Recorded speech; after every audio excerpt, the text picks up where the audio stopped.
சிவாஜி 1955 வரைக்கும் திராவிட இயக்க அரசியல்ல முழுமையா ஈடுபாடு கொண்டிருந்தாரு. 1961 இருந்து காங்கிரஸ் கட்சியில இணைந்தும் செயல்பட்டாரு. 1982 நாடாளுமன்ற மேலவை உறுப்பினரமா ஆனாரு. இதுக்கப்புறம் 1987 காங்கிரஸ் கட்சி கூட அவருக்கு கருத்து வேறுபாடும் ஏற்பட்டுச்சு. அதுக்கப்புறம் அதை விட்டு விலகி தமிழக முன்னேற்ற முன்னணின்னு புது கட்சியும் தொடங்கினாரு. இருந்தாலும் கூட நடிகனா அவருக்கு கிடைச்ச செல்வாக்கு அரசியல்ல கிடைக்கல. அதுக்கப்புறம் அவர் தன்னோட கடைசி காலத்துல அரசியல்ல இருந்து ஒதுங்கிட்டாரு.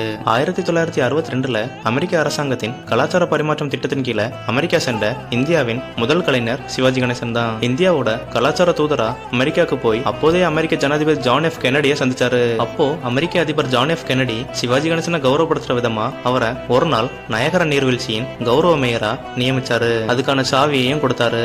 அதே போல எகிப்து அதிபர் கமால் அப்தல் நாசர் இந்தியாவுக்கு வந்தப்போ அப்போதைய இந்திய பிரதமர் ஜவஹர்லால் நேருவால அனுமதி வழங்கப்பட்ட தனிநபரும் சிவாஜி கணேசன் தான்.